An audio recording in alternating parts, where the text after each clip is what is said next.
বিয়ের সব খরচ মেয়ের বাড়ি থেকে দিচ্ছে, এটা নর্মাল ব্যাপার।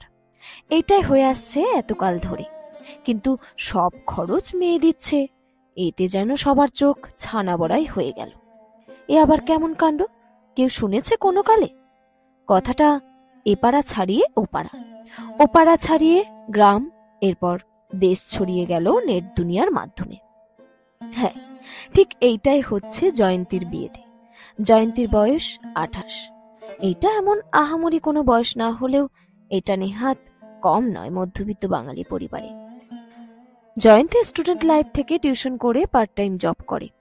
জয়ন্তীর বাবার অভাবের সংসার নয়, জয়ন্তীর বাবা অত্যন্ত সচ্ছল একজন ব্যক্তি। কিন্তু উনি একটা সময়ের পর ছেলে মেয়েকে নিজের খরচ নিজে জোগানোর জন্য ছেড়ে দিয়েছেন। অনেকে ঠাট্টা সুরে এত টাকা কে খাবে বলে সস্তা মজা করে কিপটা আখ্যা দিয়ে মুখ বেঁকিয়ে চলে গেল। জয়ন্তীর বাবা না নিজে কানে তুলেছেন, না ওদের কানে তুলতে দিয়েছেন। জয় আর জয়ন্তী ভাই বোন। প্রথম প্রথম বাবাকে নিষ্ঠুর মনে হলেও একসময় বুঝে গিয়েছিল বাবা ওদের মেরুদণ্ড কতটা সোজা করে দিয়েছে যখন বাবার প্রথম হার্ট অ্যাটাক করলো। জয় মায়ের আলমারি খুলে টাকা নিয়ে বাবাকে নিয়ে যাওয়ার অপেক্ষা না করে নিজের টাকায় বাবাকে হাসপাতালে ভর্তি করে আসলো। আর জয়ন্তী তখন সাহস পেল, হ্যাঁ, ও আছে বাবার পাশে। বাবার চিকিৎসায় যে টাকা লেগেছিল তার তুলনায় ওর জমানো টাকাটা সামান্য হলেও ওর সাহস ছিল ও পারবে বাবার পাশে দাঁড়াতে। ওর বাবাকে নিয়ে যখন হাসপাতাল, ডাক্তার আর ডায়াগনস্ট সেন্টারে ছুটতে হচ্ছিল, মাকে তখন চিন্তা করতে হচ্ছিল না যে ঘর কিভাবে চলবে, কারণ ততক্ষণে ছেলে মেয়ের মেরুদণ্ড শক্ত। ওরা নিজেরা জানে টাকা খরচ হয় কিভাবে, কারণ ইনকামটা সহজ নয়, এইটা ওরা বুঝে গিয়েছিল। এখন জয়ন্তী ব্যাংকে চাকরি করে, বড় পোস্ট, ভালো বেতন, কারণ প্রস্তুতিটা সে অনেক আগে থেকেই নিয়েছে। বড় পোস্ট, তাই তার বিয়েটাও আহামরি ধুমধাম হবে এবং পাড়ার মানুষজন হা করে তাকিয়ে থাকবে, এমনটা তো হওয়ার কথা বলে অনেকেই ধরে নিয়েছিল। কিন্তু জয়ন্তী বলে দিয়েছে ওর বিয়ের খরচ দেওয়ার যতটুকু ক্ষমতা আছে ততটুকুই হবে। এতে বরপক্ষের অত মাথা ব্যথা না থাকলেও পাড়ার লোকের মাথাগুলো আছে কি করতে বলুন তো, তাদের তো ব্যথা হবেই। জয়ন্তী বিয়ের খরচ করছে শুনে জয়ন্তীর বড় ঘোষণা দিল তার বিয়ের খরচও সেই করবে, ভাগাভাগি করে। সবার ভাগ্য তো আর এক হয় না। জয়ন্তীর হয়েছে, কারণ জয়ন্তীর নিজের মন মতো মানুষ পছন্দ করার সুযোগ হয়েছে, কারো চাপে নয়। জয়ন্তীর বিয়ের দিন বউ কেমন, জামাই কেমন, জয়ন্তী দেওয়া বিয়ের খরচ, এইসব ছাড়িয়ে আলোচ্য বিষয় হয়ে উঠল জয়ন্তীর পরা সব গয়না গোল্ড প্লেটের। কোনো সোনা নেই, ওকে দেওয়া হয়নি।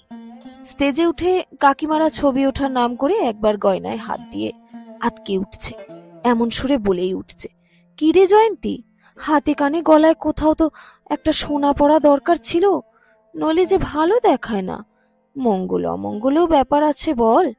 জয়ন্তী হেসে বলল, আমার সোনা পরতে ভালো লাগে না, তাই কিনলাম না কাকিমা, যখন ইচ্ছে হবে কিনে নেব।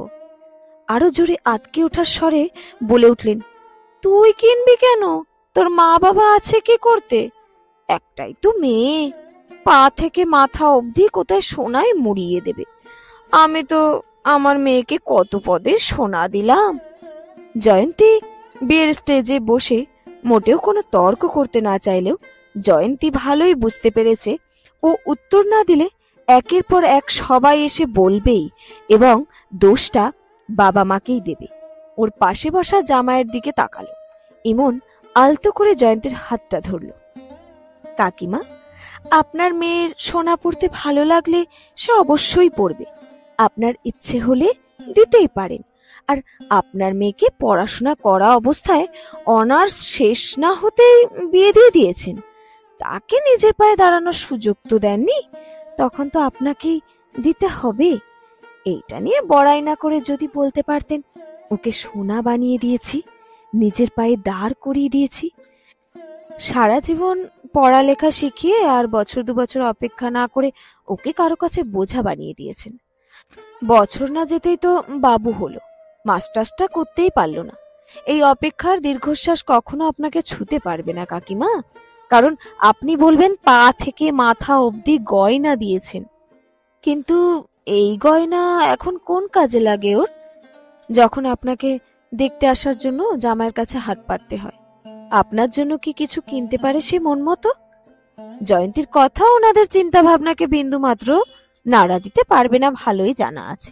স্টেজ থেকে নামতে গিয়ে বিড়বিড় করে অন্য কাকিমাদের সাথে সুর মিলিয়ে বলছে, এই জন্য মেয়ে হওয়ার পর থেকে টাকা জমাতে হয় মা বাবার, নইলে এমন ছিঁড়ি হয় বিয়ের। জয়ন্তী দীর্ঘশ্বাস ফেলে। বিয়ে বাড়ির লাইট, মানুষের সমাগম, ভো করে বাজতে থাকা বাজনার শব্দটা ছাড়িয়েও যেন উদাস হচ্ছে। ছোটবেলা থেকে এই লাইনটা শুনে আসি আমরা কম বেশি, যে মেয়ের বিয়ের জন্য জমাতে। বাবাদের অন্যরা বলতে শুনি, বেহিসেবি খরচ না করে মেয়ের বিয়ের জন্য টাকা জমা। কখনো শুনেছেন কাউকে বলতে মেয়েকে ডাক্তারি পড়ানোর জন্য টাকা জমা? বাবারাও মেয়ে হওয়ার পর তার জন্য একটা অ্যাকাউন্ট খোলে, যেটা হয় বিয়ের খরচের জন্য। কারণ মেয়ে বিয়ে দেওয়াটাই মুখ্য ব্যাপার, কারণ এইটা কষ্টসাধ্য আর ব্যয়বহুল। যতদিন যাচ্ছে ব্যয়টা বাড়ছে। আমাদের সমাজে এখনো মেয়ে জন্ম নিলেও পরিবারের মানুষজন খুশি না হওয়ার কারণ। কিন্তু এই বিয়ের খরচটাই অনেকটা দায়ী থাকে, কারণ সবাই জানে মেয়েদের শুধু দিয়ে যেতে হয়, ওরা কিছু ফেরত দিতে পারে না। কারণ এখনো 70% মেয়েকে সারা বছর পড়ালেখা শিখিয়ে মাঝ রাস্তায় বিয়ে দিয়ে দেওয়া হয়। এর পরের রাস্তাটা আমার মেয়ে পড়াশোনা শেষ করে সংসার সামলাচ্ছে। মা বাবারা গলা চড়িয়ে অন্যকে একথা শোনালেও শুধু সেই মেয়েটা জানে কতটা গিরিখাত ওত পেতেছিল। কখনো ক্লান্ত হয়ে পড়েছে, কখনো বা হাঁপিয়ে উঠে হাল ছেড়ে দেয়। কিন্তু এইটা অনেক সহজ হতো যদি আর 3 কি 4 বছর সে সময় পেত। মাথা উঁচু করে পায়ের নিচে শক্ত ভিত নিয়ে সে দাঁড়িয়ে যেতে পারত। সবাই মেয়েকে ভালো ঘরে বিয়ে দিতে চায়। ভালো ঘর মানে কিন্তু সবার কাছে এখনো নিজের চেয়ে বড় ঘরে মেয়ে বিয়ে দেওয়াটাই বোঝে। যারা সামান্য চাকরি করে তারা বড় চাকরিওয়ালার কাছে বিয়ে দিতে চায়। যাদের ফ্ল্যাট আছে, তারা বিল্ডিং আছে, এমন ঘরে মেয়ে বিয়ে দিতে চায়। এতে হয় কি, ছেলে পক্ষ ভাবে ওরা মেয়ে উদ্ধার করছে, তাই ছেলের এমন আহামরি গুণ না থাকলেও ছেলের মান সম্মানের মূল্য ঝুলিয়ে মেয়ের বাড়ির উপর দায়িত্ব আর নিয়ম বলে দায় চাপানো হয়। দায়টা সবার কাছে, দায়িত্ব হলেও দায় হয়ে রয়ে যায় শুধু মেয়ের কাছে। কারণ সারাটা জীবন সে মনে রাখে কি কি করা হয়েছিল তার বিয়েতে। মধ্যবিত্ত বাবাটা লোক দেখানো নিয়মে কত বছরের তিলে তিলে জমানো টাকা শেষ করেছে। সবাই ভুলে যায়, শুধু মেয়েটা মনে রাখে আর আত্মগ্লানিতে ভোগে। তাই শেষ বয়স অবধি মেয়েরা বলে যায়, আমার বাবা এই করেছিল বিয়েতে। এইটা কিন্তু মেয়েরা আত্মগ্লানিতেই মনে রাখে, কারণ অন্যের বাড়ি যাওয়ার পর সেই বাবা মায়ের জন্য আর কিছুই করতে পারে না। শ্বশুরবাড়ি গিয়ে যখন তাকে রাত দিন সবার জন্য করে যেতে হয়, সংসার সম্পর্ক সামলাতে গিয়ে হিমশিম খেতে হয়, এমনকি সে সম্পর্ক ছিঁড়ে আসতে হয় একবারের জন্য। কিন্তু বিয়ের সে আহামরি খরচ কোনো কাজে আসে না। কাজে আসে না সে নানাজন, যারা সে বিয়েতে কি এমন করেছে বলে কথা শুনিয়ে গিয়েছে। ছেলেদের যেমন চাকরি না পেলে বিয়ে দিতে চায় না, তেমনি মেয়েদের চাকরি পাওয়ার আগে অবধি যদি বিয়ে দিতে না চাওয়া হতো, তাহলে কিন্তু অধিকাংশ সম্পর্কই সুন্দর থাকত। বিয়ের খরচের নাম করে বাবার উপর দায়ের আত্মগ্লানি থেকে মুক্তি পেত, যদি কিছুটা সাহায্য করতে পারত। শেষ হলো আজকের লেখা গল্প, বিয়ের আগে হোক প্রতিষ্ঠিত মেয়েরাও। কলমে দোলনা বড়ুয়া তৃষা।